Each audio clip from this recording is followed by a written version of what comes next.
Charles Allen, who went by the infamous moniker Big Time Charlie, left a mark on the seedy underbelly of early 20th century Denver, Colorado.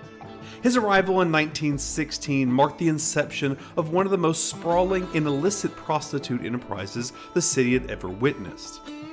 Before his arrival in Denver, Charles Allen was a man of tall tales, having ventured into the Alaskan gold strikes and even riding alongside the legendary Pancho Villa in Mexico. However, upon his arrival in the Mile High City, he embarked on a path far removed from his adventurous past. Using a cunning blend of allure and deception, he ensnared women into the dark world of prostitution. What set his operation apart was his sinister practice of introducing young girls to the clutches of heroin and opium, ensnaring them in addictions before dispatching them to numerous cribs and bordellos. Shockingly, these women received compensation not in currency, but in the form of dangerous drugs. In a remarkably brief 4-year period following his arrival, Charles Allen amassed an astonishing fortune, crossing the $1 million threshold. Astonishingly, he siphoned off half of his wealth to appease Denver authorities, effectively buying their silence and complicity in his thriving prostitution empire. The city turned a blind eye to the dark underbelly until Big Time Charlie ventured into the wholesale distribution of narcotics, pushing the boundaries of tolerance to their limits. In 1919, the law finally caught up with Charles Allen. Authorities descended upon his residence, unearthing significant quantities of heroin and opium. This marked the pivotal turning point in the saga of the notorious Kingpin. Big Time Charlie found himself sentenced to a 5-year term in the infamous Leavenworth Penitentiary in Kansas for his illegal drug trafficking activities. With his imprisonment, the empire he had so ruthlessly built crumbled into disarray. The story of what became of Charles Allen, or Big Time Charlie, after his release from prison actually remains shrouded in secrecy, lost to history, and leaving us to wonder about the ultimate destiny of this figure of the Wild West. Meet the legendary, and somewhat unknown, Apache Kid, a name that resonates with notoriety in the late 19th century. Born in 1860s on the San Carlos Reservation in Arizona, the Kid, whose true name was Hoskai Be Ne Natel, was likely of White Mountain Apache descent.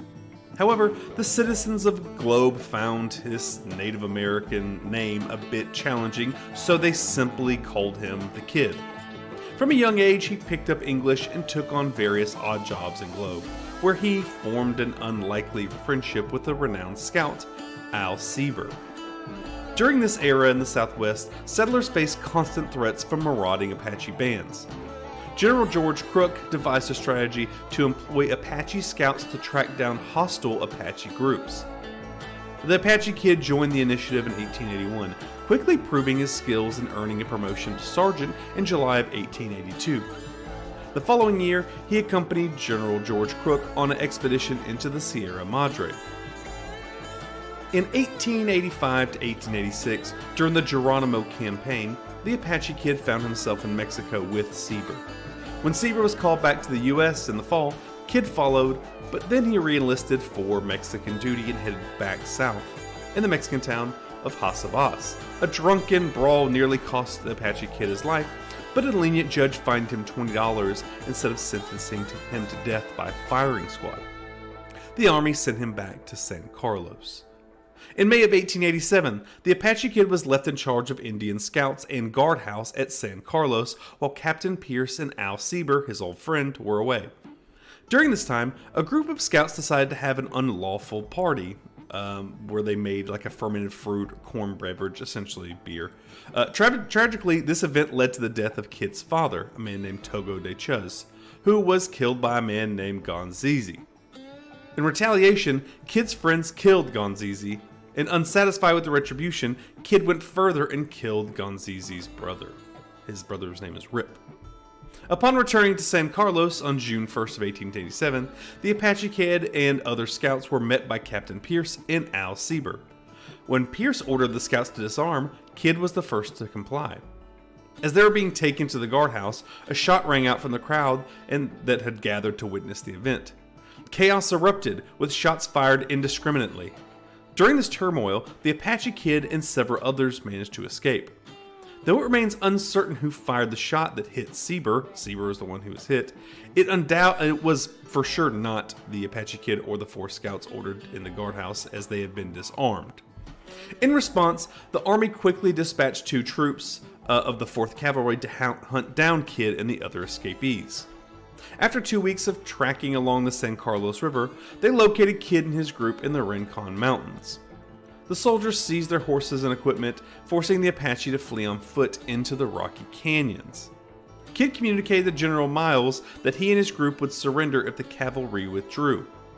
Miles complied, and on June 25th of 1887, Apache Kid and 7 of his followers surrendered. Following this surrender, the Apache Kid and 4 others were court-martialed, found guilty of mutiny and desertion, and sentenced to death by firing squad. General Miles, however, was dissatisfied with the outcome and ordered the court to reconsider the sentence. When the court reconvened on August 3rd, the sentences were reduced to life imprisonment. Miles later further reduced their sentences to 10 years. They began their sentence in the San Carlos guardhouse before being transferred to Alcatraz. Yes, the famous Alcatraz. However, their convictions were eventually overturned on October 13th due to bias amongst the officers in the court-martial trial. The Apache were released as free men and returned to the San Carlos, causing outrage among the local citizens. In October of 1889, a new warrant was issued in Gila County for the rearrest of the Apache Kid, this time for assault with intent to commit murder against his friend Al Sieber. On October 25th of 1889, the Apache Kid and 3 others were found guilty and sentenced to 7 years in Yuma Territorial Prison. During their transport to the prison, a violent escape occurred, leading to the death of 1 guard and the injury to another. Kid played a role in preventing further harm to the wounded guard. Although the escapees managed to flee, their tracks were erased by a snowstorm, and this event marked the last official sighting of the Apache Kid. Although unverified reports of his whereabouts would continue to resurface for years. Over the following years, Apache Kid was implicated in various crimes. He was said to have led a small band of renegade Apache followers, raiding ranches and freight lines across New Mexico and Arizona and northern Mexico. Some accounts describe him as a lone wolf, despite by his own people he was feared as an Anglo settler. He was believed to kidnap Apache women, using them until he grew tired of them and before committing further violence. Reportedly, he targeted lone ranchers, cowboys, and prospectors, killing them for resources and everything they had on their ranches. The Arizona territorial legislature even offered a $5,000 reward for his capture, dead or alive, but the reward remained unclaimed. The Apache Kid's legacy is a mosaic of differing accounts, crimes, and controversies, all stemming from his quest for revenge against the Army's treatment of the Apache Scouts. His enigmatic name, the tall man destined to come true to his mysterious end, seems to have foretold a life of intrigue and obscurity. Although the details surrounding his demise remain elusive, a memorial gravesite in the San Mateo Mountains of the Ciboloa National Forest in New Mexico stand as a testament to the legend of the Apache Kid. Local lore holds that Apache Kid met his end at the hands of vengeful ranchers in the area, marked by a tree scorched by their fury, a haunting reminder of Kid's turbulent life. This site is located 1 mile northwest of Apache Kid's peak at Cyclone Saddle, and that remains a piece of the Apache Kid's enduring legacy. Let's delve into the intriguing tale of George W. Brown, an alleged outlaw who was rumored to have connections with Henry Plummer's notorious game of The Innocents in the wilds of Montana. George W. Brown's origins are believed to trace back to Minnesota. As he grew older, he entered the Union with a Sioux woman, and together they brought several children into the world. Brown's life took an adventurous turn during the Dakota War 1862 in Minnesota, when he took a role as a scout serving under the command of Lieutenant Colonel William Rainey Marshall. However, by 1863, Brown had ventured westward to the untamed lands of Montana, where he was rumored to have played a significant role within the ruthless game known as the Innocents. In the year 1863 marked an end to the Montana Gold Rush, a time when the concept of law was a mere notion in a region, and that there was a vast part of the territory of Idaho where there was still lawlessness. This was an era where road agents ran rampant, terrorizing the region by plundering roads, ambushing stagecoaches, raiding freight caravans, and particularly targeting ore wagons laden with valuable gold shipments. These violent exploits resulted in tragic deaths of nearly 100 individuals. This, as you can imagine, infuriated locals, who grew increasingly delusional with the slow and ineffective justice system, leading to the birth of the Montana Vigilantes. One of the prime suspects of the Vigilantes' radar was Erastus Red Yeager. The Vigilantes were embarked on a relentless mission to track him, ultimately locating him in remote Stinking Water Valley within the Madison County. Yes, that is the weird name. In the company of Yeager was none other than our new friend, George W. Brown. The Vigilantes informed Yeager that he would be transported back to Virginia City to face trial. While there exists no actual documented confession, the Vigilantes claim that Yeager made a comprehensive admission of guilt during their journey back to Virginia City. He not only revealed the identities of the majority of the road agents within the gang, but also pointed an accusatory finger at Sheriff Henry Plummer, whom he identified as the leader. Following this revelation, both Yeager and Brown faced a grim fate. They were deemed guilty by the posse and met their end on January 4th of 1864, where they were hanged from a sturdy branch of a cottonwood tree along the banks of the Ruby River, situated near Lauren, Montana. This location rested approximately 11 miles northwest of Virginia City. The Vigilantes intentionally left the lifeless bodies hanging from the tree as a stark and chilling warning to anyone who would be outlaws. To further emphasize their point, a note was affixed to Yeager's lifeless body, labeling him as Red, Road Agent and Messenger, while George Brown's received an ominous moniker, Brown, Corresponding Secretary. These grim reminders served as a stark testament to the uncompromising pursuit of justice in the untamed frontiers of Montana. Let me introduce our final outlaw of today's episode, a man named Charles or Charlie Bryant. He is also known as Blackface Charlie, whose life and exploits are woven into the fabric of Oklahoma's outlaw history. Charlie's journey takes us into the landscape of the Wild West adventures, gunfights, and his association with the notorious Dalton Gang. Charlie Bryant hailed from Wise County, Texas, and his journey into the world of outlaws began at a tender age. As a teenager, he embraced the life of a cowboy, immersing himself in the rugged ways of the frontier. However, fate took a dark turn when, still in his youth, he became entangled in a violent gunfight. The outcome was a face forever marked with the grains of black powder, a scar that earned him the moniker Blackface Charlie. In 1890, Charlie found himself drawn into the orbit of the infamous Dalton Gang. And if you don't know, it's a group of notorious for their daring train robberies and audacious exploits. We'll be doing a full dive into the Dalton Gang in the future. His association with the gang would lead to his involvement in the brazen train robbery near Wharton, Oklahoma, on May 9th of 1891, followed by another daring train heist near Red Rock just weeks later. Charlie Bryant was a man who harbored a deep affection for the art of gunplay, regardless of the circumstance.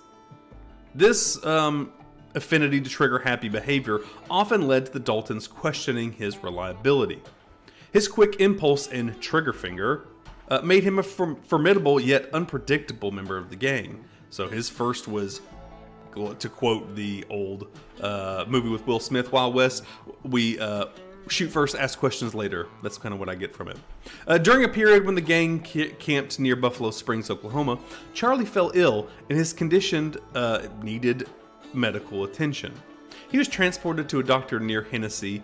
While in a hotel, news of his whereabouts reached the ears of U.S. Deputy Marshal Edward Short. Without hesitation, Short moved swiftly to apprehend the outlaw. On a fateful day of August 3rd of 1891, Short and Charlie boarded a train bound for the Federal District Court of Wichita, Kansas. Fate, however, had a cruel twist in store. Short made an unfortunate decision to temporarily leave Black Charlie under the watchful eye of the express car messenger while he relieved himself. Believing Charlie to be asleep, the messenger momentarily set the guard down and focused on his duties. Yet, Charlie, the ever-cunning outlaw, had merely been feigning sleep. In an audacious move, he seized the opportunity, snatching the revolver from the unsuspecting messenger, and upon Short's return, fired a fatal shot into the marshal's chest as he re-entered the car. A desperate gunfight ensued, and Short swiftly retaliated using his rifle, resulting in catastrophic consequences. Charlie Bryant's chest was ravaged by the return fire, severing his spinal column. As the train rumbled on, the lifeless bodies of both men bore witness to the tragic climax of their encounter. When the train finally reached Vaughn,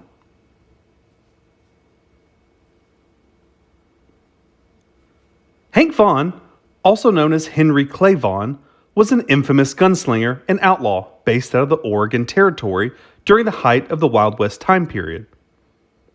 Hank got his criminal start early in life. At age 15, he had shot a man who refused to pay for a horse.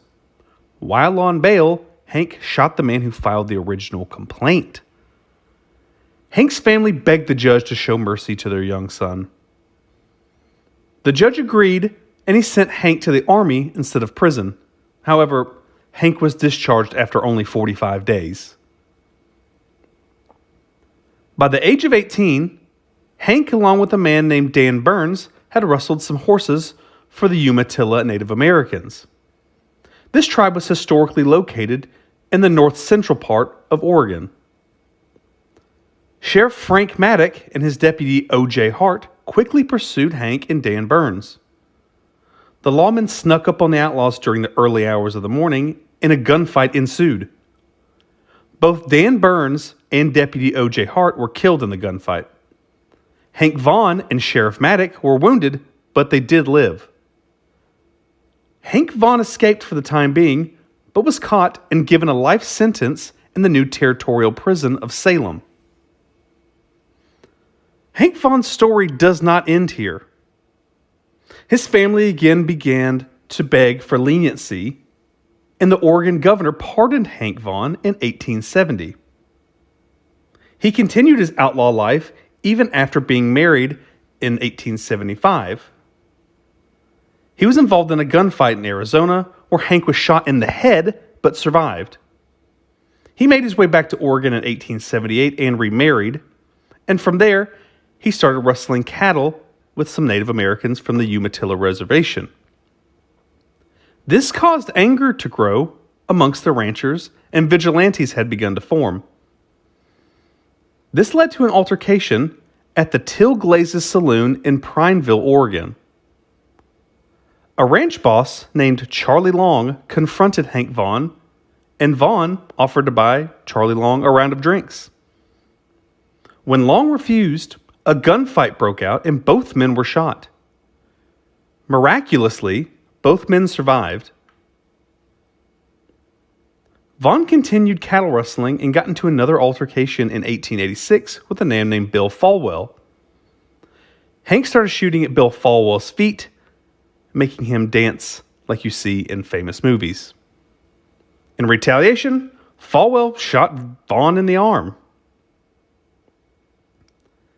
In 1893, Vaughn went to Pendleton to get his horse shod and to get a couple drinks at saloons.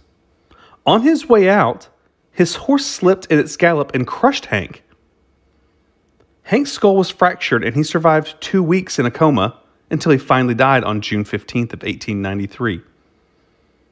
Hank Vaughn's buried in an unmarked grave in Pendleton, Oregon.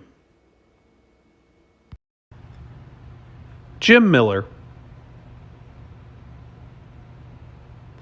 Jim Miller, also known as Killer Miller, was an outlaw born in Van Buren, Arkansas in 1861. At just 1, his family moved to Texas. Miller started his life of crime by murdering his sister's husband, a man named John Coop. Coop was found dead in his bed with a shotgun blast in 1880. It was well known that Killer Miller hated his brother-in-law, and he was soon arrested. Jim Miller was sentenced to life in prison, but his attorneys took the case to the Texas Court of Appeals, and the conviction was reversed on a technicality. This run-in with the law did not set Jim Miller straight. He hooked up with an outlaw gang in San Saba County, Texas, and began robbing trains, stagecoaches, and killing during both. Jim Miller bought into a saloon in San Saba and actually began a career as an assassin.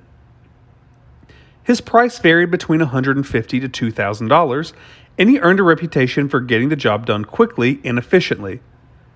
He was also known for assassinating targets at night with a shotgun. The wild thing about Jim Miller was his appearance. He didn't drink, he didn't curse, and didn't smoke. He was always very well dressed and known to regularly attend church. Some even called him Deacon Miller. He wasn't known as a fast draw for a gunfighter, but he would use his firearm when it suited him. Over the next few years, Miller became town marshal in Pecos, Texas, and gained a reputation for killing Mexicans, claiming that they were trying to escape. Miller then began a feud with the Pecos sheriff, Sheriff Bud Frazier. While away on business, Sheriff Bud Frazier heard that Jim Miller had planned a shootout for when the sheriff returned. Sheriff Frazier contacted the Texas Rangers to intercept his plans, and in September of 1893, Jim Miller, along with his accomplices, were arrested for conspiring to kill Sheriff Frazier. Jim Miller did find his way out of this one. He had his henchmen track down all the witnesses and had them killed. With no witnesses, the state was forced to let them go. By 1894, the feud between Sheriff Bud Frazier and Jim Miller would come to a head. Frazier encountered Jim Miller on the street and yelled, quote, "Jim, you're a cattle rustler and a murderer," and opened fire. Sheriff Frazier shot Miller in the arm and emptied his pistol into Miller's chest, leaving him to die. There was something Sheriff Frazier didn't know about Jim Miller. Jim Miller wore a large black frock at all times. Underneath his frock, a metal breastplate to protect his chest from gunfire. Miller lived, and Frazier moved to New Mexico after he lost his sheriff election. Miller continued his work as an assassin in the early 1900s, despite the fact that his family had become wealthy through real estate. He assassinated business rivals, attorneys, lawmen, and anyone who was on the receiving end of an assassination request. Even though Miller had been seen during these assassinations, he always found a way to stay out of jail, either through self-defense claims or by having the witnesses murdered before trial. Miller's luck ran out in 1909. He was contracted by local ranchers Jesse West and Joe Allen through a middleman named Barry Burrell. The target was a man named Gus Bobbitt in Ada, Oklahoma. Bobbitt was a cattle rancher and former deputy U.S. Marshal. Gus Bobbitt was ambushed at his house after returning from town. Jim Miller shot Bobbitt in the side with a shotgun, his signature move. A 19-year-old cowhand, Oscar Peeler, was the witness to turn the men in and actually had been paid to lead the men to where Bobbitt lived. The Texas Rangers tracked the men down and extradited them to Oklahoma to stand trial. Ada residents knew Jim Miller's reputation for getting his convictions overturned and being acquitted for crimes that he committed. So, the town decided to take matters into their own hands. A group of roughly 30 to 40 members of a lynch mob broke into the jail around 2 or 3 in the morning and drug all 4 suspects to a stable behind the jail. Jim Miller remained stone cold as his 3 accomplices begged for their life. Jim Miller made a request to have his diamond ring be given to his wife and for him to wear his black hat while he was being hanged. The wishes were granted. It is reported that Jim Miller shouted, quote, "Let her rip," before voluntarily stepping off his box to hang. Jim Miller's body was returned to Texas, and he's buried at the Oakwood Cemetery in Fort Worth. John Wesley Hardin. John Hardin was born in 1853 in the state of Texas and is known as one of the most notorious killers of the Texas frontier. Hardin got his criminal life started at the early age of 15 after killing an ex-slave named Mage after an altercation stemming from a wrestling match.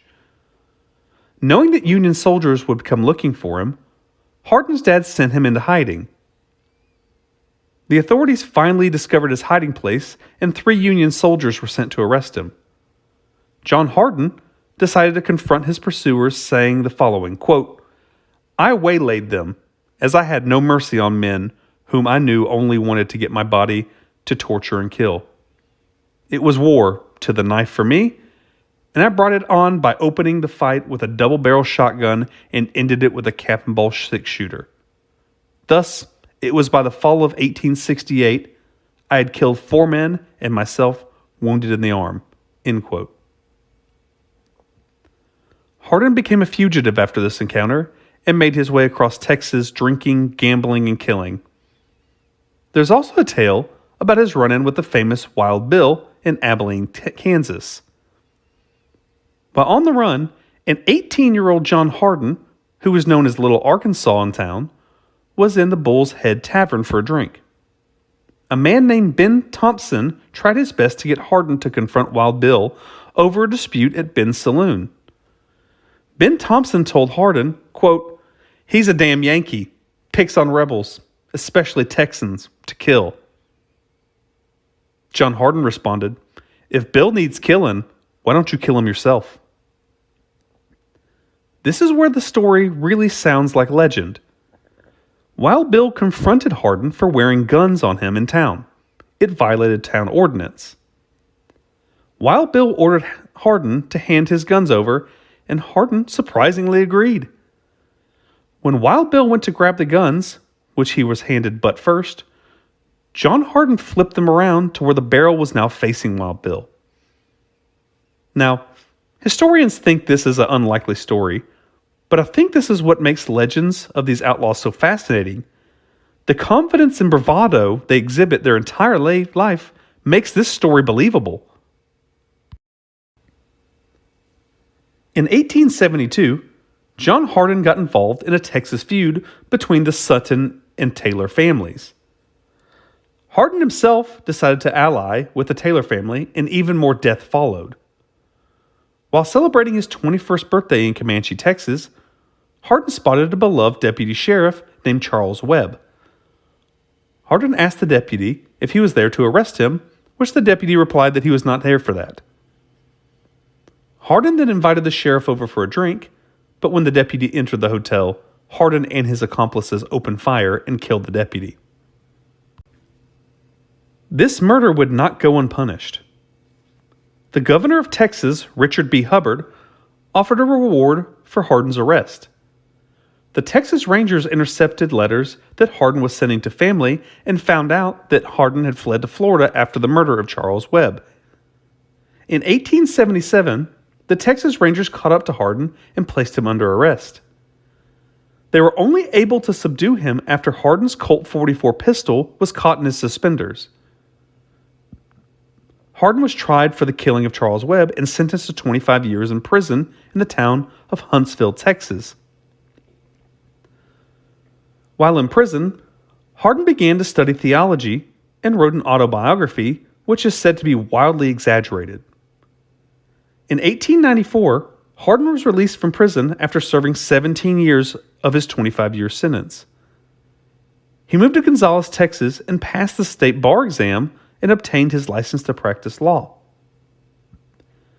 John Wesley would meet his end on August 19th of 1895.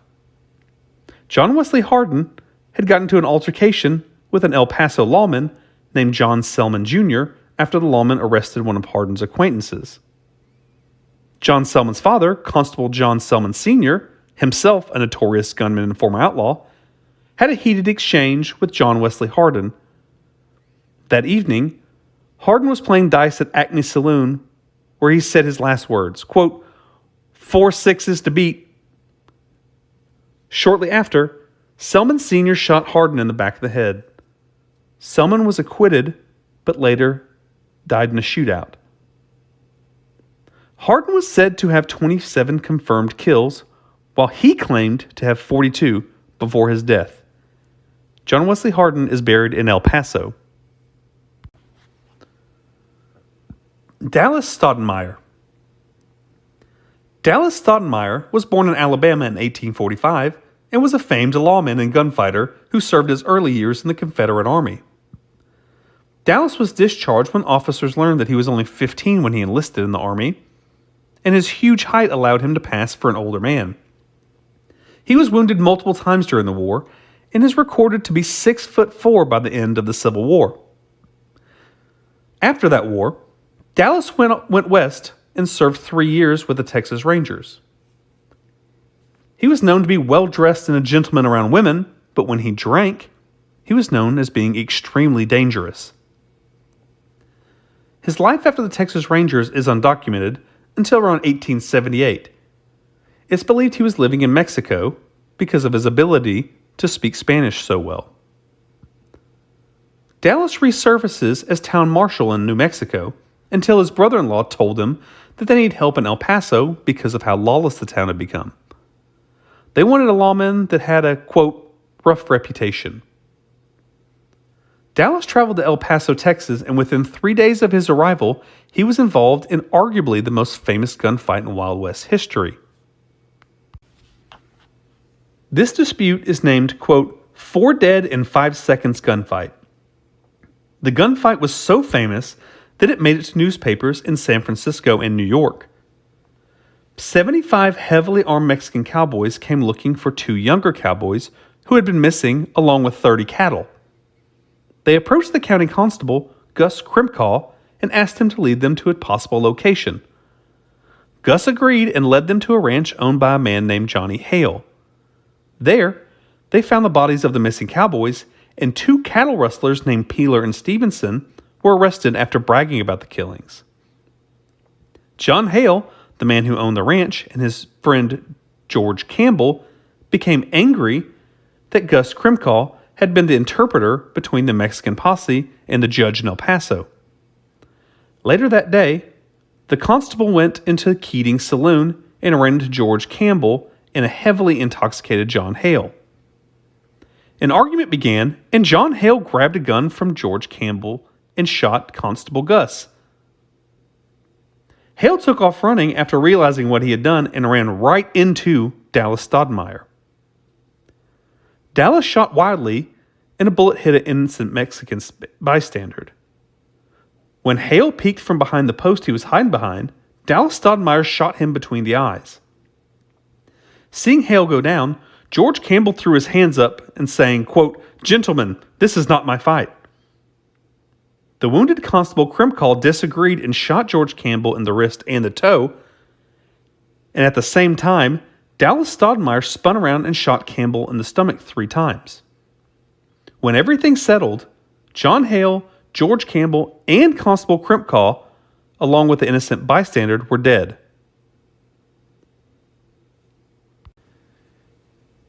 This started a feud between Stoudemire and a family called the Mannings. The Mannings were close friends to both Hale and Campbell. James Manning convinced former Deputy Marshal Bill Johnson to assassinate Dallas Stoudemire for his role in the famous gunfight. Bill Johnson agreed and got heavily intoxicated to commit the murder.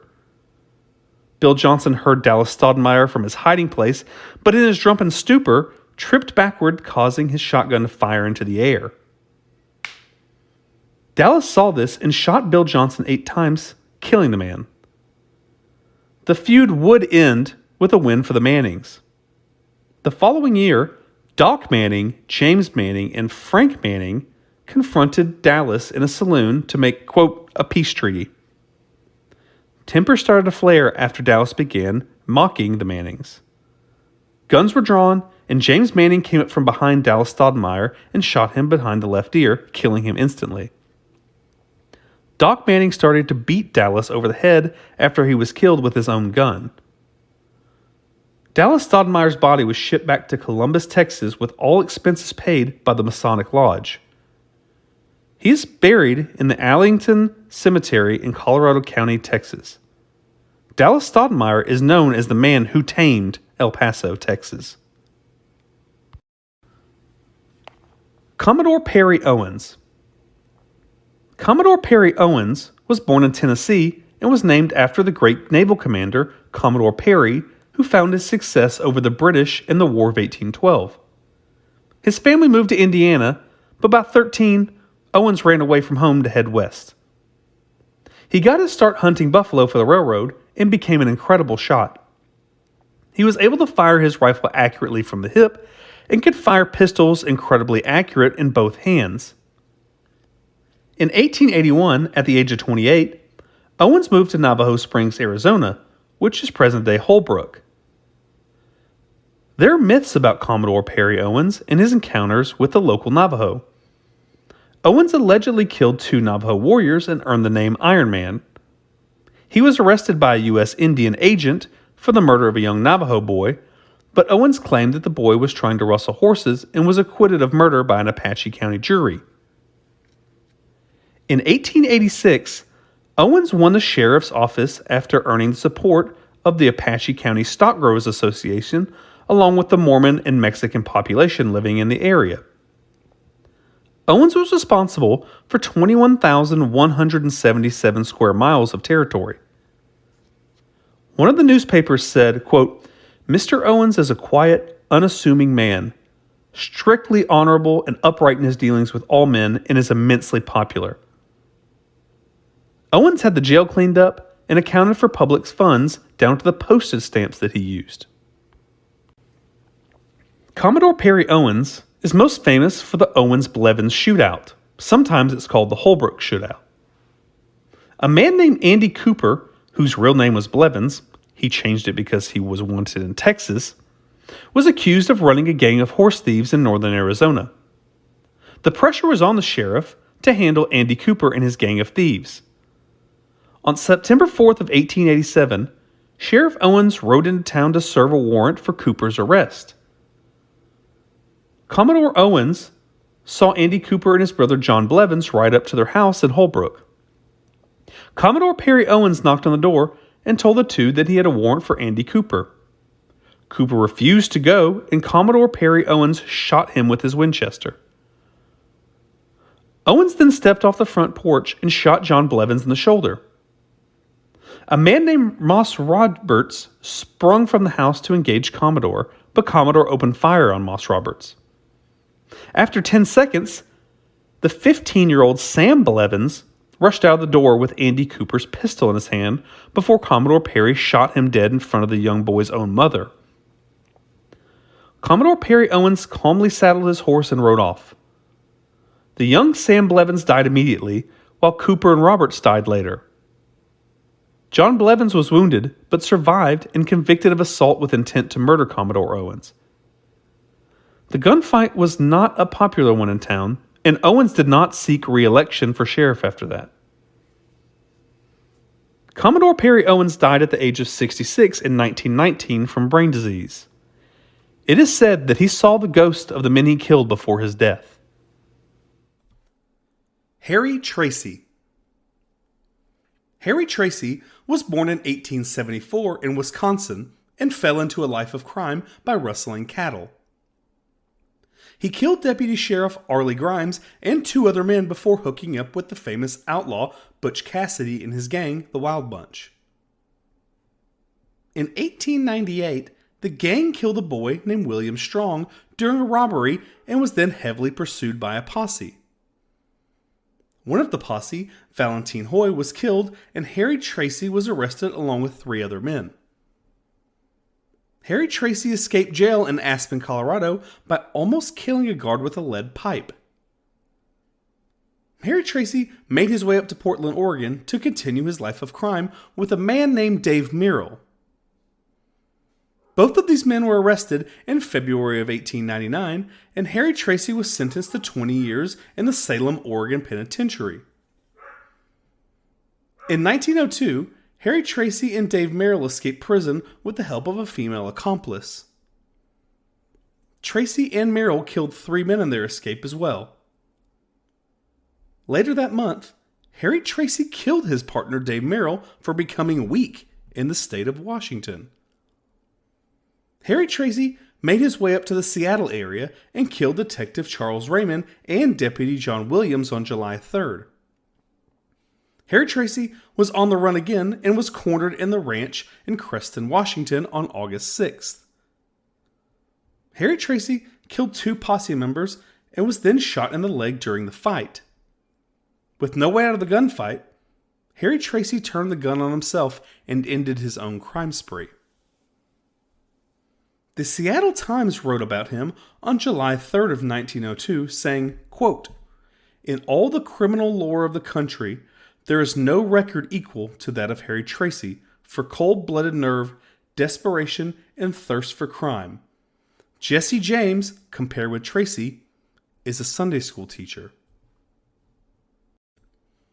Nicholas Aragon.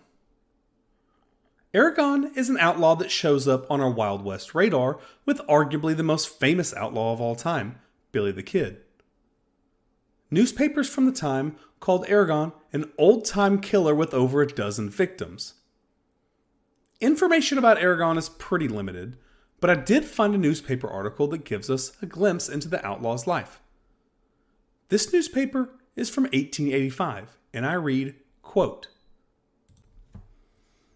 "Nicholas Aragon, the famous outlaw and murderer who was formerly a member of Billy the Kid's gang, was captured at the rendezvous near Chapulto, 30 miles out this morning.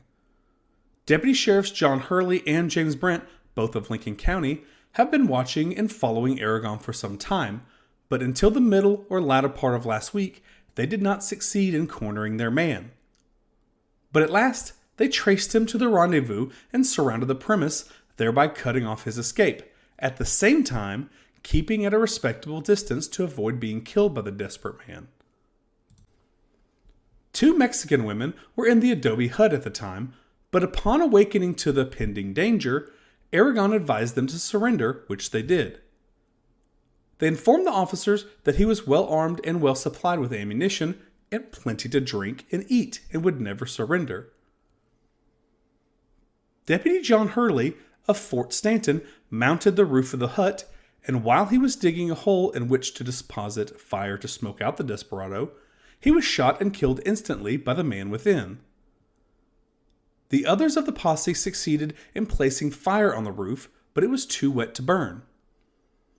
In an unguarded moment, Aragon exposed himself at the small window and was pierced by a shot in the shoulder from Brent's rifle and injured slightly. Then Brent crowded up to the window cautiously, but as he raised himself to look at it, he was shot by Aragon, the bullet grazing his cheek. Brent then left a guard over the place and rode to Las Vegas for reinforcements and giant powder to explode under the building. Sheriff Romero of this city and a posse went back with Brent, and later that day Aragon sent his guns out to Romero and surrendered. He was turned over to Brent, and unless he is lynched while en route, he will arrive in the morning and be placed in the Las Vegas jail.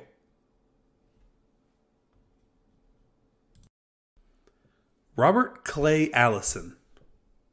Clay Allison was born in Tennessee and joined the Confederacy at the age of 20. He was discharged due to a head injury, but re-enlisted shortly after. Allison seemed to skirt the law a little bit in his time in the Wild West. He was famous for his incredibly violent temper.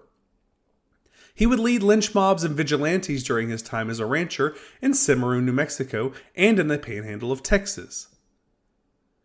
In 1870, a man named Charles Kennedy was being held in jail for the disappearance of a few strangers and Kennedy's old son. Clay Allison led a mob to the jail where they pulled Charles Kennedy out and hanged him. Kennedy's house was searched and they found all the missing people deceased, including his own son. Clay Allison allegedly decapitated Charles Kennedy after he was hung and placed his head on a pole in front of the St. James Inn in the town of Cimarron, New Mexico. Clay Allison was also known for his incredibly fast draw speed. A man named Chunk Colbert found this out the hard way. In 1874, Colbert and Allison went to the Clifton House in Colfax County, New Mexico for dinner. The two had been in a quarrel over a physical altercation Clay Allison had with Colbert's uncle. During the meal, Colbert drew his pistol on Allison, but the barrel of his gun got stuck under the table. Allison drew his own revolver and shot Chunk Colbert one time. When Clay Allison was asked why he would accept a dinner invitation from a man who would try to kill him, Allison said, quote, "Because I didn't want to send a man to hell on an empty stomach." In 1875, Clay Allison led a lynch mob to kill a man named Cruz Vega. Vega was accused of murdering Reverend F.J. Tolby, who was a Methodist circuit rider. Cruz Vega was caught by the lynch mob and hanged from a telephone pole in Cimarron, New Mexico. Members of Vega's family were enraged and went to confront Allison for his role in Cruz Vega's hanging. Vega's uncle, Francisco, tried to pull his revolver on Allison, but met the same fate as Chunk Colbert did. Clay Allison was faster and killed Francisco. Allison was charged, but the charges were dropped because it was ruled as self-defense. Allison also ran into some trouble in Los Alamos, Colorado, after a dispute over the right to carry weapons in the town's city limits. Constable Charles Faber busted into a local saloon with Allison and his brother John inside and opened fire. John Allison was shot 3 times and lived. Clay Allison fired 4 shots back at the lawman and killed Constable Charles Faber. Both the Allison brothers were arrested, but again, charges were dropped because the constable initiated the gunfight. There are also stories of Clay Allison getting drunk in Texas and riding his horse naked through the town wearing only his holster and revolver. Allison died on July 1st, 1887, after he flipped a wagon full of supplies. He was buried the next day in Pecos Cemetery, but in 1975, he was moved to Pecos Park with arguably the coolest headstones I've ever seen. The first says, "Robert C. Allison, Gentleman, Gunfighter." The other marker is at the foot of the grave and reads, quote, "He never killed a man that did not need killing." Prent Olive. Born Isom Prentice Olive in Mississippi in 1840, he and his family made their way to Texas by covered wagon. He fought on the side of the Confederacy during the Civil War and started making his name as a rancher in 1866 with the assistance of his 3 brothers, Thomas, Ira, and Bob. Prent quickly became one of the big cattle ranchers in the area. Although great fortunes could be made in the cattle industry after the Civil War, it could also be a pretty dangerous business. Prent and his brothers were known to take the law into their own hands to protect their property. One notorious incident involved the murder of 2 suspected rustlers known as Turner and Crow. The men were killed by the death of the skins, an old Spanish method of torture. Wrapped alive in green cowhides, the men were left to die as the sun slowly caused the skin to contract. Since the skins used the olive brand, the murders were widely believed to be done by the olives. Despite an acquittal by the county court, many people continued to believe the brothers were guilty. The Olives lived fairly violent lives during their time in the Old West. Thomas Olive was killed in a gunfight. Bob shot a rancher named Cal Nutt, but was never convicted. The Olives decided to move to Nebraska in 1878 after a brief time in Colorado. They again found success ranching cattle, but their violent tendencies followed them. They found themselves in a fight with the neighboring ranchers, and Bob Olive was killed in a gunfight. When the neighboring ranch owner was found innocent, Prent Olive led a lynch mob to hunt the 2 men down. They caught up with them and had them hanged and lit on fire. This gave Prent Olive the name Man Burner. Prent was convicted of second-degree manslaughter charges, but the charges were dropped when the original witnesses failed to show up in court. Prent Olive lost most of his fortune in legal fees and a downturn in the beef market. His family relocated to Colorado, and Prent Olive was shot and killed by a man named Joe Sparrow in 1886 over a $3.50 gambling debt. Wild Bill Longley. Born in Mill Creek, Texas, Longley got his criminal start early in life. After the Civil War was over, the Texas governor created a state police force made up of mostly freed slaves. One of these men was supposedly drunk and insulted Wild Bill's father and threatened him with a gun. Wild Bill told the man to lower his gun, and when the police officer started to aim at Wild Bill, Bill drew his gun and shot the man dead. Wild Bill went on to terrorize and kill 2 more black men in Lexington, Texas. In 1868, Wild Bill and 2 friends killed a former slave named Green Evans. Wild Bill would challenge many people to duel him and loved to pick fights with anyone he deemed a Yankee sympathizer or carpetbagger. Longley drifted around Texas with his brother-in-law, John Wilson, and began a crime spree. The pair robbed settlers and killed a freed slave named Paul Bryce in Bastrop, Texas, and a freed slave woman in Evergreen. Longley actually tried to go straight in 1870 and joined the U.S. Cavalry in Wyoming. He signed up for 5 years, but deserted after just 2 weeks of the strict lifestyle. He was captured and sentenced to 2 years hard labor. His marksmanship skills were noticed, and he was assigned to a hunting party after just 4 months.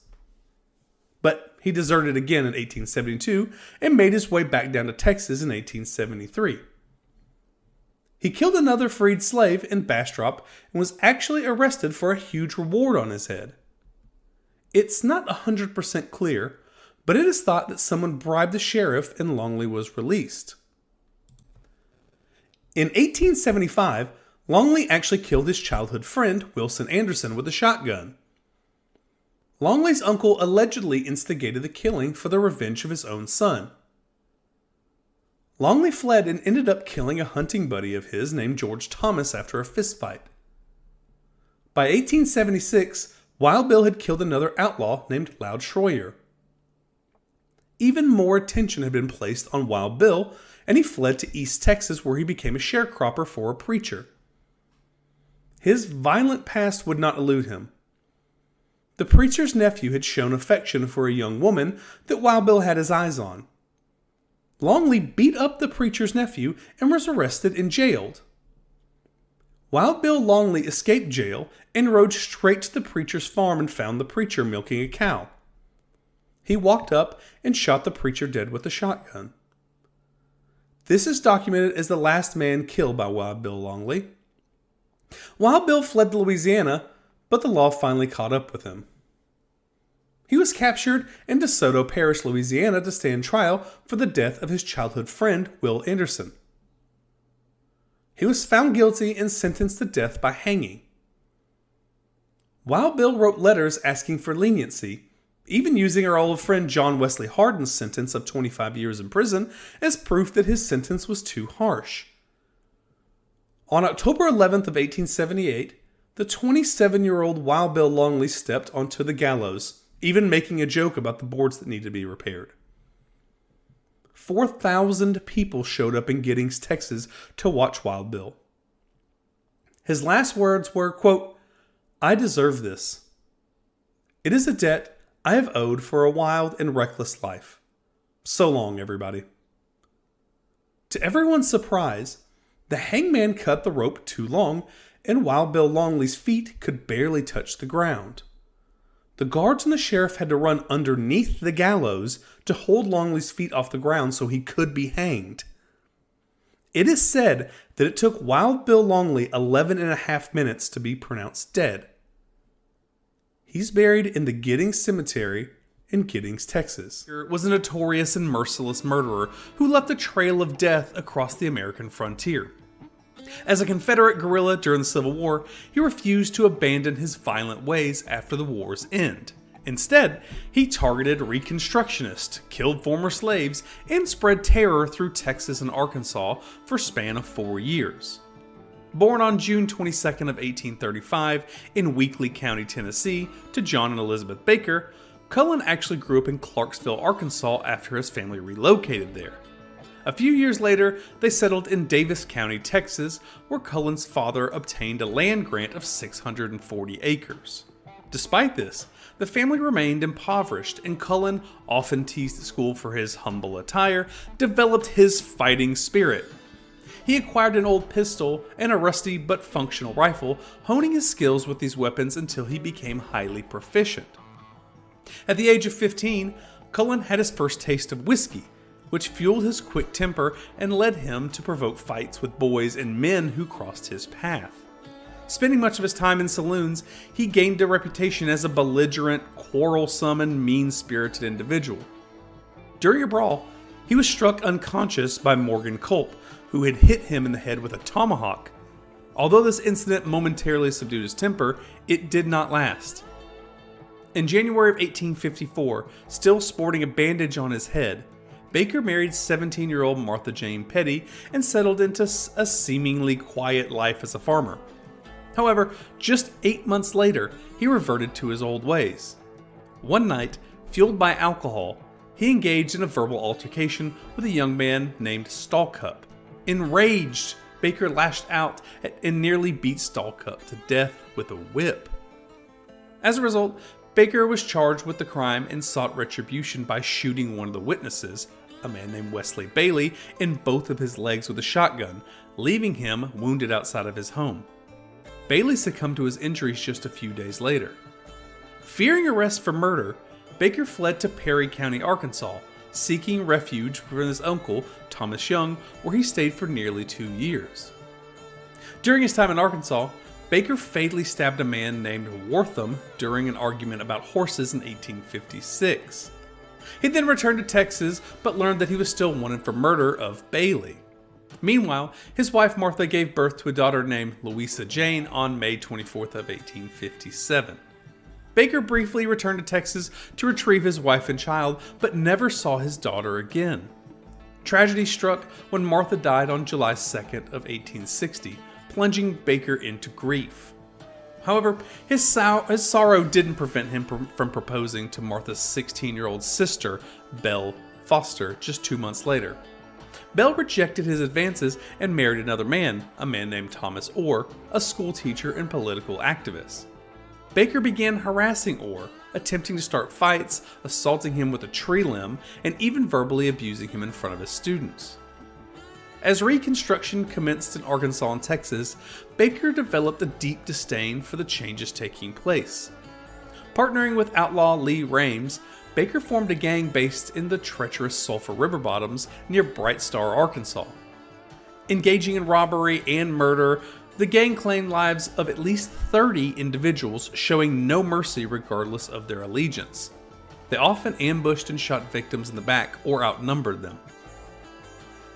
Baker's reign of terror extended to Texas, where he killed John Sammons, the murderer of Seth Rames, a member of his gang, and Lee Rames' brother. He also took lives of W.G. Kirkman, a Reconstruction official, and George W. Barron, who had participated in a posse seeking his capture.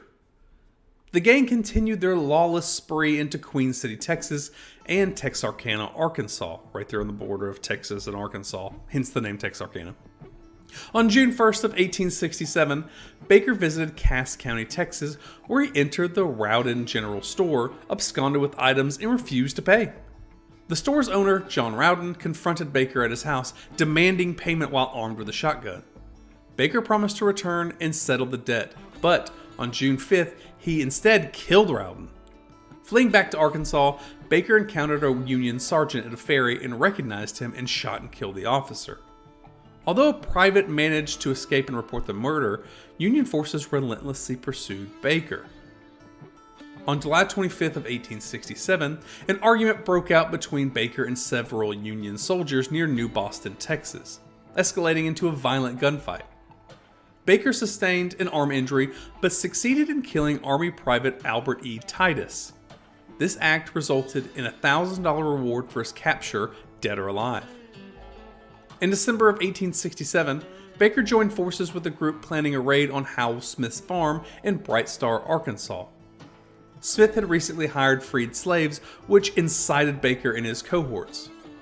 During the attack, one of Smith's daughters was stabbed and another was clubbed, and a man lost his life.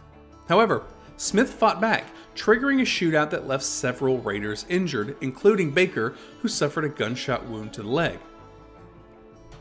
On October 24th of 1868, Baker and his gang were reported to be involved in the murders of Major P.J. Andrews, Lieutenant H.F. Willis, and an unidentified black man in Little Rock, Arkansas. Lee Rames Baker's co-leader grew skeptical of Baker's leadership and believed his actions would lead to the gang's downfall. Rames defied Baker, who ultimately backed down, resulting in the gang's dissolve. They were dissolved in December of 1868. All members except Dummy Kirby, which is the first time I've heard somebody call that, Dummy Kirby sided with Rames. Baker and Kirby sought refuge with Baker's in-laws in Bloomberg, Texas in January of 1869. It was there that both Cullen Baker and Dummy Kirby met their demise on January 6th of 1869. The exact circumstances of their deaths remain a little unknown.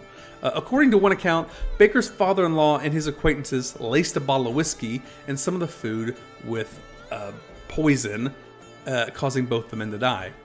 Afterwards, the bodies were riddled with bullets. Another version suggests that Thomas Orr, who was with Baker and had a long-standing feud, led a group of men to ambush Baker and Kirby at the Foster's home, resulting in their deaths. Following their demise, the bodies were paraded through Bloomberg before being publicly displayed at a U.S. Army post near Jefferson, Texas. Thomas Orr reportedly collected a portion of the reward money offered for Baker. Cullen Baker was laid to rest in Oakwood Cemetery in Jefferson, Texas, and despite his desertion from Morgan's squadron, a Confederate cavalry unit, it's still indicated on his grave marker. Some people actually romanticize Baker for defending the Southern honor, and his record proves him to be an unrelenting killer who murdered anyone who provoked him, regardless of their affiliations. There are some estimates that suggest that Cullen Baker was responsible for 50 to 60 deaths, earning him a place as one of the most merciless killers in history, and recognized by authorities and historians alike. Seaborn Barnes, famously known as Nubbin's Colt, emerged from the shadows of Texas as a notorious outlaw riding alongside the legendary Sam Bass. Hailing from the rugged territory of Cass County, Texas, in the year 1849, Barnes was a product of a life untouched by formal education. Illiteracy consumed his existence as he ventured into the realm of cowboy during his tender teenage years. Fueled by his inability to tolerate the potent brews of the saloon, he found himself embroiled in countless brawls that reverberated through the dimly lit establishments. The consequences of his fiery temperament landed him behind the cold bars of Fort Worth Penitentiary, serving a year's sentence for a fateful shooting incident that unfolded when he was just 17 years old. Not long after his release, the relentless arms of the law closed in on Barnes once again in 1874, this time in Callahan County. Yet, like a phantom dancing in the moonlit darkness, he managed to elude their grasp, slipping away from captivity. It was in the year of 1878 that Barnes forged an alliance with the formidable Sam Bass gang, swiftly ascending to the coveted position of Bass's chief lieutenant. Together, they embarked on a spree of audacious train robberies during the vibrant spring months of the same year. However, destiny twisted its hand when they set their sights on the bank in the town of Round Rock, Texas, just outside of Austin, on July 19th of 1878. But the gang's destiny actually had a cruel secret. The sun-drenched day of July 19th of 1878 saw the ambitious outlaws set their sights on the treasured vault of the Round Rock Bank in Round Rock, Texas. Unbeknownst to them, a serpent lurked in their midst. A new recruit named Jim Murphy, whose heart had been swayed by the allure of betrayal. Murphy had turned informant, his whispers reaching the ears of the vigilant and always watching Texas Rangers who were lying in wait. The stage was set for the ultimate confrontation, the dance of bullets and the clash of fates. In that fateful moment, a merciless hail of gunfire claimed the life of Seaborn Barnes. A bullet to the head extinguished him instantly. Meanwhile, Sam Bass, battered and bloodied, clung to life with unwavering tenacity. Mounting his steed, he escaped the clutches of the Round Rock, accompanied by a few rogue named Frank Jackson, vanishing into the abyss of uncertainty. Yet, the following day unveiled the harrowing truth. Bass, the wounded outlaw who dared to defy death, lay lifeless on the ground. his fate sealed by the revelation of Jim Murphy, the turncoat whose treachery had set in motion the events. Frank Jackson, a shadow in the wind, disappeared into oblivion, leaving behind only whispers and faded memories. Seaborn Barnes found eternal solace in the sacred grounds of Round Rock Cemetery, where he was laid to rest beside his fallen comrade, Sam Bass. And etched upon his weathered tombstone, a testament to his unwavering loyalty, stood the words that echoed through the ages. He served as that steadfast anchor guiding Sam Bass through the stormy seas of their outlaw legacy. End quote. Ann Bassett, a remarkable rancher with a fiery spirit, commanded attention amidst the rugged landscapes of Browns Hole, Colorado. Nestled near the border of Wyoming, Colorado, and Utah, this isolated region possessed an air of lawlessness, beckoning outlaws and renegades like moths to a flame. It stood as a notorious haven for horse thieves, cattle rustlers, and notorious outlaws of the area, rivaling the infamous hideouts of Hole-in-the-Wall, Wyoming, and Robber's Roost in Utah. Here, amid the untamed wilderness, Ann's story unfolded. Born on May 12th of 1878 to parents Herb and Elizabeth Chamberlain Bassett, they presided over a ranch that epitomized both the isolation and allure of the area. Their humble abode perched on the edge of the wild frontier, welcoming danger and adventure with open arms. Her father Herb, a man unassuming yet harboring hidden connections, conducted business with outlaws who straddled the blurred lines between lawlessness and legend. Among his acquaintances were the infamous Butch Cassidy, the audacious Harvey Kid Curry Logan, and the enigmatic Blackjack Ketchum. Through horse trades, beef sales, and provisional transactions, Herb danced on the fringes of legitimacy, his activities serving as a lifeline to those living on the wild side. Despite the untamed nature of the surroundings, the Bassett sisters, Ann and Josie, exuded a rare elegance that belied their rustic upbringing. These fetching young women received education befitting of the highest echelons of society, attending esteemed boarding schools that cultivated their intelligence and grace. Yet, their father Herb instilled into them practical skills that set them apart from their refined peers. They mastered the arts of riding and roping and shooting, and became adept at the ways of the untamed frontier. It was within this vivid tapestry of wild beauty and uncharted possibilities that Ann and Josie encountered the legendary outlaws, Butch Cassidy and his audacious gang, the Wild Bunch. Drawn to the sisters' radiant allure, their intelligence, and the articulate voices, these outlaws found solace in company with the companionship of Ann and Josie. At the tender age of 15, Ann too succumbed to the allure of Butch Cassidy's charismatic presence, embarking on a passionate romance that defied societal norms. Meanwhile, Josie found herself entangled with Elza Lay, further weaving the threads of love and adventure into their lives.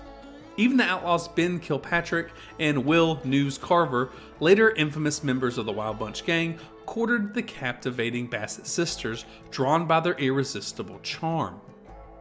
Amidst the backdrop of their unconventional lifestyle, Ann's father, a man content to fade into the background, entrusted the ranch's operations to Elizabeth, Ann's indomitable mother. Faced with encroaching cattle barons who sought to seize control of Brown's Hole, Elizabeth, driven by her own feud with these powerful men, dabbled in a touch of cattle rustling. An audacious act of defiance, it earned her the title Queen of the Rustlers, amongst those who whispered her name in hushed tones. As Ann grew into her own, she embraced her mother's righteous fury, directing it squarely at the Two-Bar Ranch, a symbol of the oppressive cattle barons. Her actions spoke louder than her words, and she liberally helped herself to their prized cattle, becoming a thorn in the side of those who sought to dominate the untamed frontier.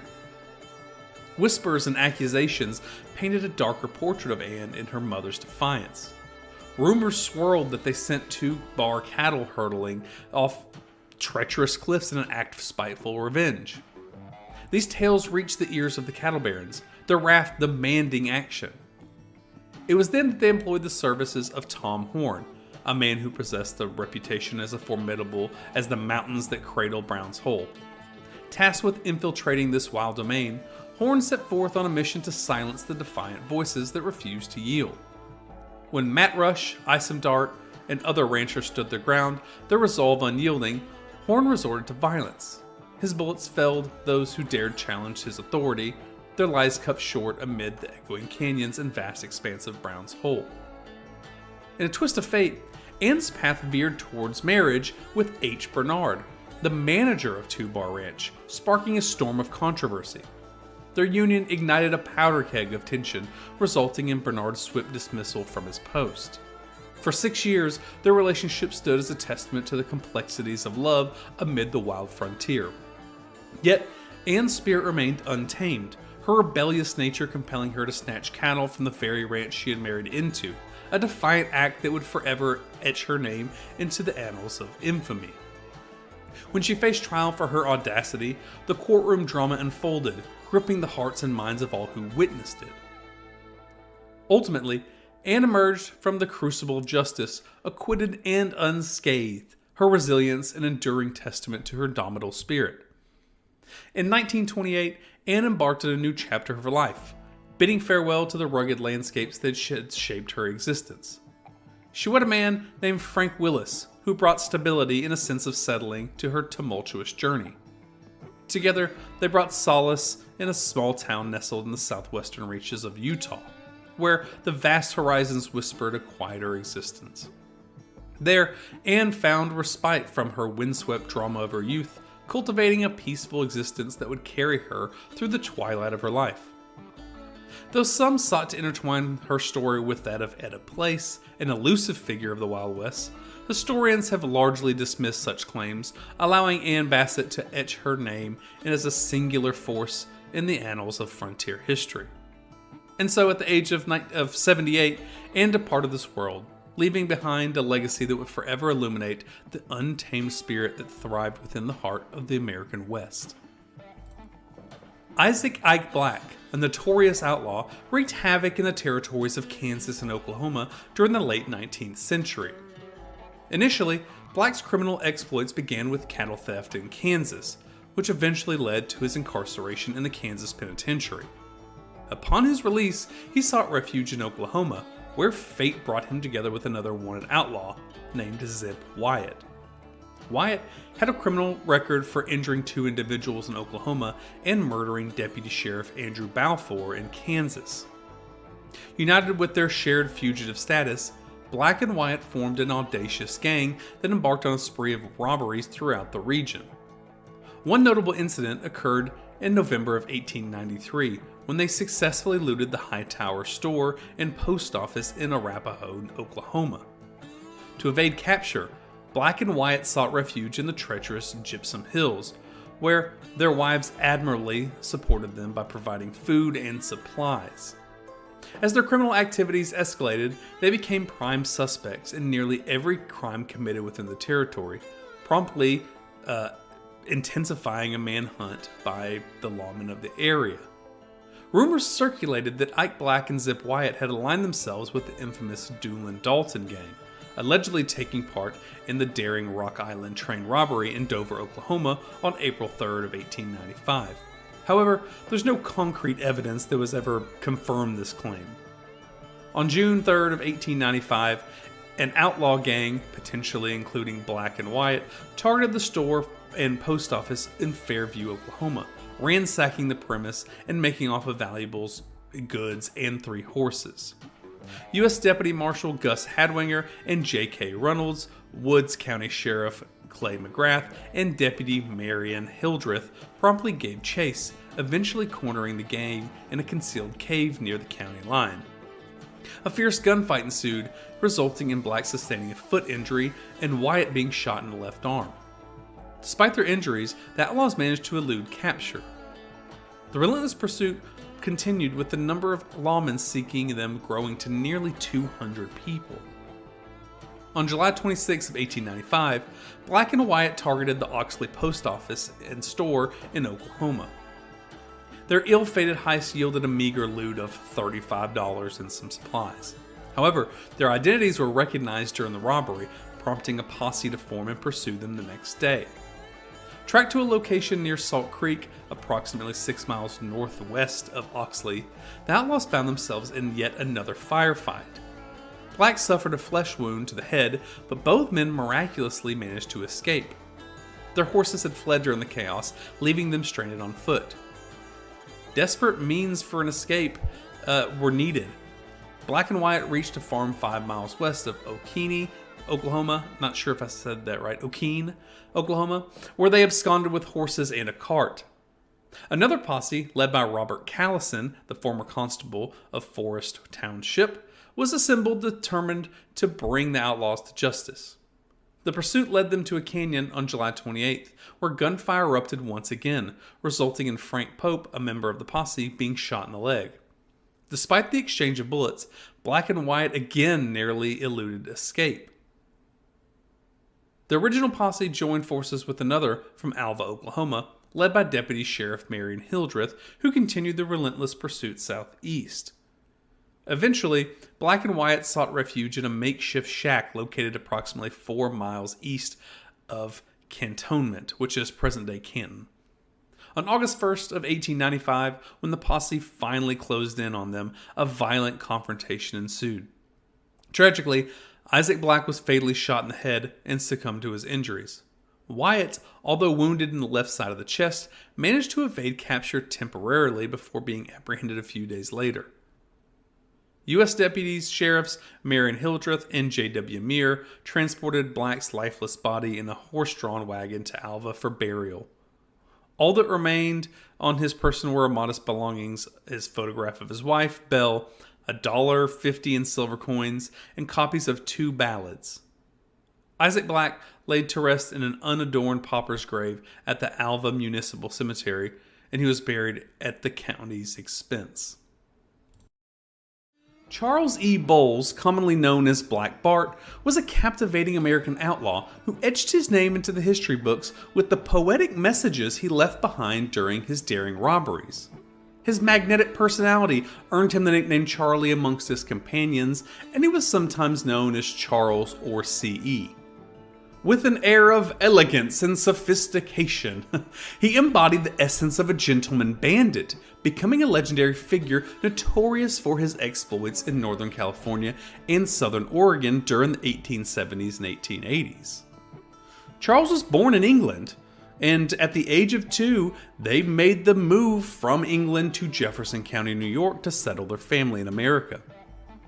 He was fueled by the fervor of the California Gold Rush, and him and his brother David and James embarked on a quest in 1849 to find their own riches in California. They did return home in 1852, but fate beckoned the Bowles back to the West Coast. Unfortunately for his brothers David and Robert, both of them succumbed to illness as soon as they arrived, and Charles was to remain in California for the next 2 years, but eventually the disappointment of his brothers and his lack of success made him retrace his steps to the east. In 1854, there was a significant turning point in Bowles' life, and he married the love of his life, a woman named Mary Elizabeth Johnson. And by the dawn of 1860, the couple had found themselves in Decatur, Illinois, raising their 4 children in their humble abode. The eruption of the Civil War beckoned Bowles to don the uniform of a private in the Company B, 116th Illinois Regiment. Remarkably, his exemplary service and unwavering dedication earned him the rank of first sergeant within a year. He fought valiantly and witnessed the horrors of battle, including the fateful encounter at the Battle of Vicksburg. And later, he joined Sherman's march to the sea. Recognized for his valor, he received commissions as both second lieutenant and first lieutenant. On June 7th of 1865, he was honorably discharged alongside his regiment in the hallowed grounds of Washington, D.C., where he was finally reunited with his family in Illinois. Driven by an insatiable thirst for adventure and fortune, he once found his lure to the unknown. In 1867, he embarked on a journey to Idaho and Montana, embracing the arduous life as a gold prospector. A surviving letter from August of 1871 reveals a troubling encounter with Wells Fargo and Company agents, further igniting the flames of revenge that built within him. Tragically, His wife never received another letter, leading her to believe that he had perished in the treacherous wilderness. Thus emerged the criminal career of the enigmatic Black Bart. Donning his infamous moniker, he proceeded to terrorize Wells Fargo stagecoaches, perpetrating a staggering 28 robberies across the landscapes of Northern California between 1875 and 1883. His audacious exploits extended along the historic Siskiyou Trail. I don't know if that's how you pronounce it. I think it's Siskiyou or Siskiyou. Either way, the Siskiyou Trail that weaves between California and Oregon. Although he only left behind 2 poetic gems, one at the 4th and one at the 5th robbery sites, these verses became his signature, ensuring that his name would echo through time. Black Bart's ventures proved overwhelmingly fruitful, amassing him a fortune that often reached thousands of dollars per year, and given the time, it'd be a lot of money. Black Bart was captivating with his criminal prowess. He actually was plagued by irrational fears of horses, which is kind of shocking given the time, but he executed all of his heists on foot. He would adorn a long linen duster coat and crowned with a stylish bowler hat. He concealed his identity behind a makeshift mask crafted from a flour sack and had holes cut out so he could see. A shotgun remained firmly gripped in his hands, but he never resorted to violence, capturing the attention of the public and cementing his image as an anomaly in the realm of outlaws. Bowles maintained a consistent air of politeness and refrained from using foul language, despite its occasional presence in his poetic verses. He conducted himself with refined demeanor, leaving a lasting impression on all who encountered him. His signature attire, paired with his nonchalant approach to his criminal endeavors, became the defining traits of Black Bart's unforgettable persona. The chronicles of Black Bart's criminal exploits started in July 26th of 1875 when he orchestrated his maiden stagecoach robbery in California. Commanding a deep and resonant voice, he politely instructed stage driver John Shine to surrender the coveted strongbox. With a commanding gesture, he warned, quote, "If he dares to shoot, give him a solid volley, boys," prompting Shine to swiftly relinquish his prize. After Black Bart vanished into thin air, Shine ventured to retrieve the strongbox, only to discover that the menacing rifle barrel protruded from the nearby bush was nothing more than a carefully orchestrated decoy. Black Bart's audacious debut gave him about $160. The curtain fell on Black Bart's career with his final robbery of November 3rd of 1883 at the very location that his first heist had unfolded, a place called Funk Hill, nestled southeast of present-day Copperopolis. Concealing his visage behind his familiar flour sack mask, he initiated his calculated assault on the stagecoach, driven by Reason McConnell. Pretty cool name, I've never heard the name Reason. As it crossed the Reynolds Ferry along the age-old route of the Sonora to Milton. At the ferry, a man named Jimmy Rolari, son of the ferry owner, eagerly joined the stage, armed with his trusty rifle. Descending at the foot of the hill to embark on a hunting excursion along the creek, Rolari intended to reunite with the stage on the other end. As he reached the western end of the summit, he saw the stage driver with a team of horses. Reason McConnell shared the tale of Bowles' ambush, recounting how the outlaw had emerged from behind a boulder, brandishing his shotgun at the stage approaching its zenith. Forcing Reason McConnell to unhitch the team and transport them across the crest of the hill, Black Bart was able to turn his attention to the elusive strongbox with the stagecoach still there. To his dismay, he encountered it in an unexpected hurdle. The box had been securely bolted to the floor and required substantial effort to dislodge. As Reason McConnell and Jimmy Rolari ascended the hill, they glimpsed at Black Bart moving himself from the stage while he was clutching the precious strongbox. Reason McConnell grabbed Rolari's rifle and took 2 shots at the fleeing bandit, but he missed. Jimmy Rolari seized his opportunity and fired at Black Bart himself as he retreated into the concealment of thick foliage. Black Bart stumbled, seemingly struck by the bullet. Racing towards the thicket, the pursuers discovered a small, blood-stained parcel, a bundle of mail the outlaw had inadvertently dropped.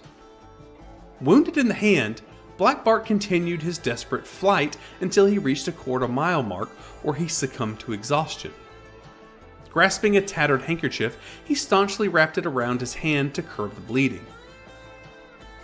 Finding his solace behind a decaying log, he actually stashed the gold within that in like a hidden recess, retaining just $500 in gold coins.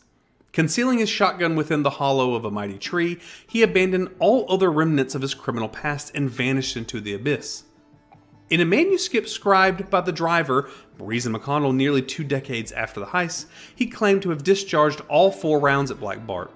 Though he thought he missed his mark, McConnell surmised that either the second or third bullet found its target, while he remained certain that the fourth had struck the elusive outlaw. Curiously, Black Bart suffered only a single wound to his hand. The pursuit of justice ensued once Black Bart's escape concluded, and he unwittingly left behind an assortment of his personal effects.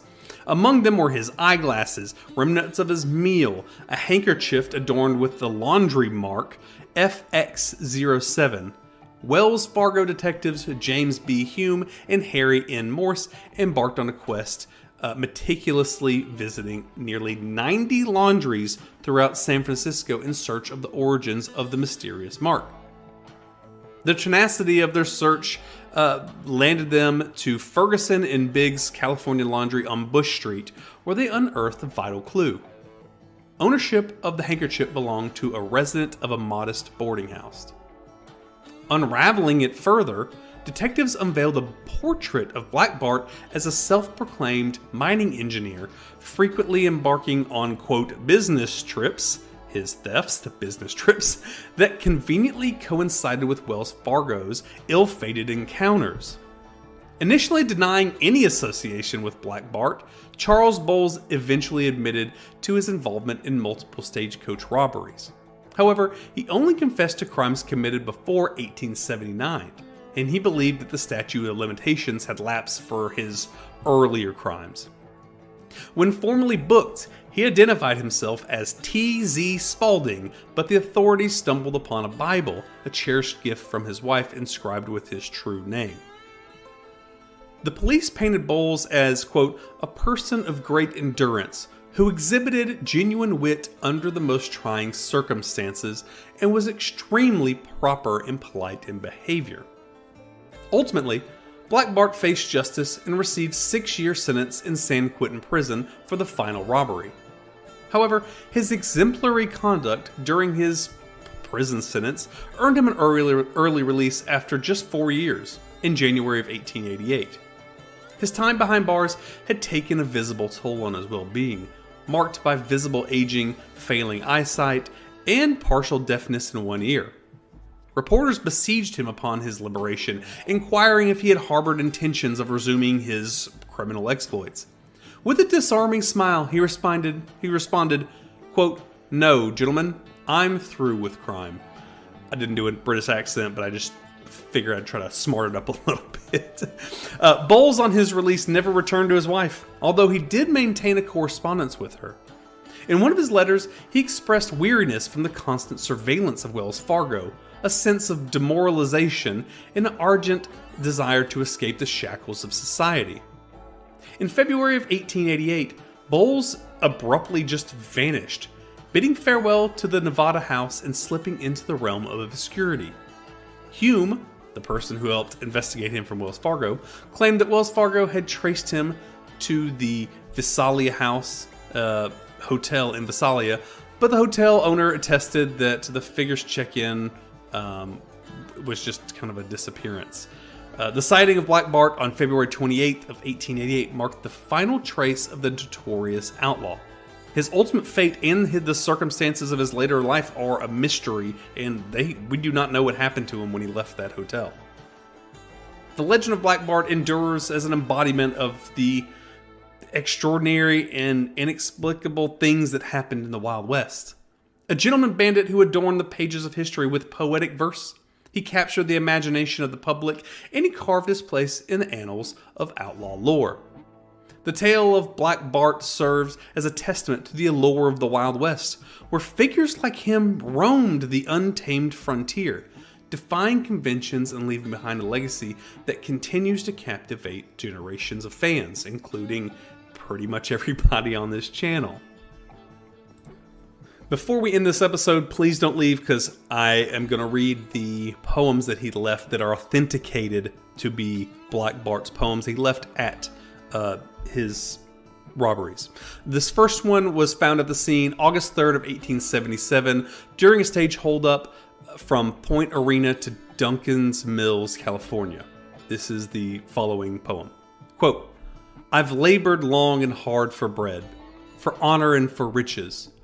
But on my corns too long you tread, you fine-haired sons of bitches." Black Bart, 1877. The second verse was left at the site of his July 25th, 1878 holdup of a stage traveling from Quincy to Oroville, California. And here it is. Quote, "Here I lay me down to sleep, to wait the coming morrow. Perhaps success, perhaps defeat, and everlasting sorrow. Let come what will, I'll try it on. My condition can't be worse. And if there's money in that box, 'tis money in my purse." Black Bart. That's my favorite one. The other one was kind of funny because I said, "You fine hair sons of bitches." "'Tis money in my purse" sounds way cooler as an outlaw of the Wild West.